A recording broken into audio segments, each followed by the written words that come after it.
쓸모아. 화웨이가 삼성 타도를 외치며 24일 새로운 폴더블 폰 메이트 XX를 내놓았습니다. 삼성전자 2세대 폴더블 스마트폰 갤럭시 Z 플립이 세계 각국에서 완판 행진을 이어가는 가운데 화웨이도 폴더블 신제품을 출시하며 맞대결을 외친 것입니다.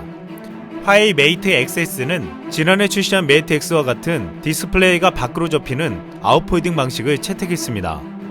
아웃폴딩은 갤럭시 폴드의 인폴딩보다 뒤처진 기술로 화웨이는 이번에도 이 방식을 선택한 것입니다. 그럼에도 리차드 위 화웨이 CEO는 메이트 XS가 갤럭시 폴드보다 대단하다고 자랑했습니다. 메이트 XS는 마치 예술작품 같은 디자인으로 힌지 부분이 더 강력해 내구성이 개선됐다고 설명했습니다. 위 CEO는 메이트 XS를 삼성전자 폴더블폰 갤럭시 폴드 5G와 직접 비교했습니다. 메이트 XS가 5G 속도 면에서 갤럭시 폴드 5G보다 빠르고 배터리 수명도 길다고 했습니다.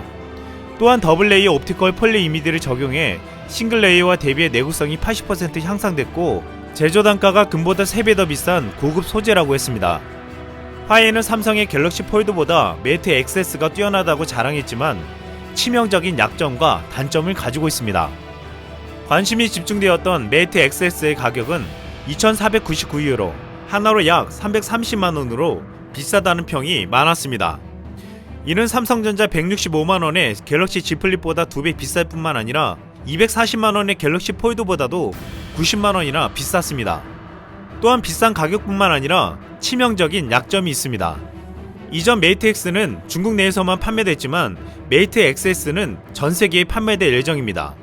그런데 메이트 XS는 정식 버전의 안드로이드 운영체제를 사용할 수 없습니다. 미국은 지난해 6월부터 자국 기업들로 하여금 화웨이에게 소프트웨어와 하드웨어를 공급하지 못하도록 제재를 가했습니다. 이 때문에 화웨이는 자사 스마트폰에 구글 플레이 스토어, 유튜브 앱 등 구글 모바일 서비스를 탑재할 수 없었습니다. 그 대신에 메이트 XS는 오픈소스 버전의 안드로이드에 기반한 화웨이 자체의 OS인 EMUI 10으로 구동됩니다. 따라서 사용자들은 구글 플레이 스토어가 아닌 화웨이의 자체 앱스토어에서 애플리케이션을 다운로드할 수 있습니다. 글로벌 출시를 한다고 했지만 전세계 이용자들에게 유튜브, 지메일 등을 사용할 수 없다는 것은 치명적인 단점이었습니다. 이로 인해 외국에서 선택받기는 어려울 것으로 전망되고 있습니다. 또한 OS와 앱스토어 문제 외에도 폴더블 스마트폰 자체의 성능에 대해서도 회의적입니다. BBC 클릭의 크리스 폭스에 따르면 한 유닛의 디스플레이는 이미 심하게 긁혔다고 했습니다. 폭스는 화웨이가 사고로 인해 스크래치가 발생했다고 알려주었다고 했지만 이 같은 경험으로 메이트 XS의 광학 폴리 이미드 플렉시블 디스플레이의 취약성을 드러냈다고 했습니다.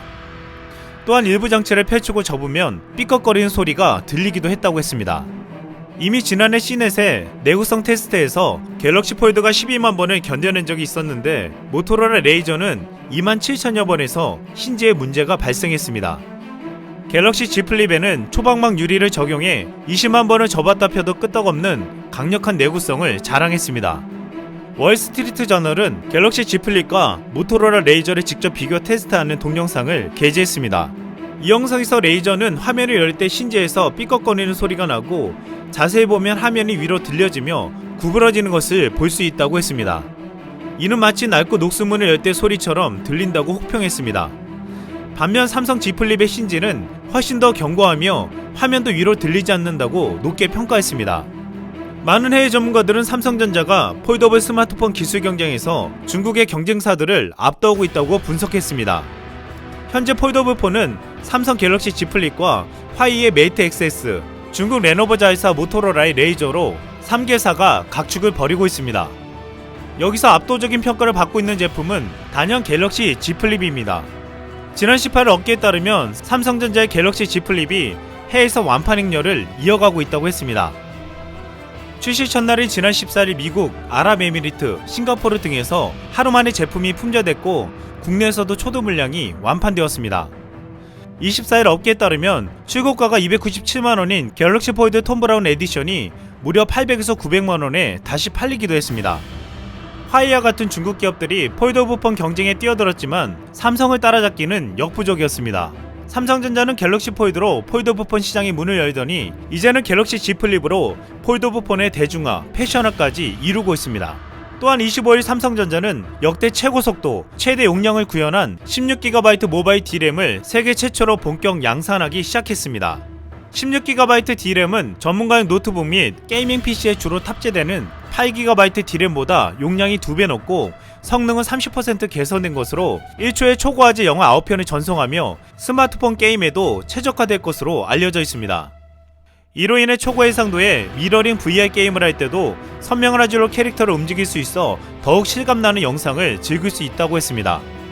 삼성은 이것을 갤럭시 S20 울트라에 탑재하여 사용자에게 놀라움을 주겠다고 선언했습니다. 화이에는 메이트 XS로 삼성전자를 따라잡겠다고 했지만 오히려 출시 이후에 비교되는 압도적인 기술 차이로 삼성전자의 폴더블 폰 시장 점유율은 더욱 높아질 전망입니다. 이상 쓸멍이었습니다.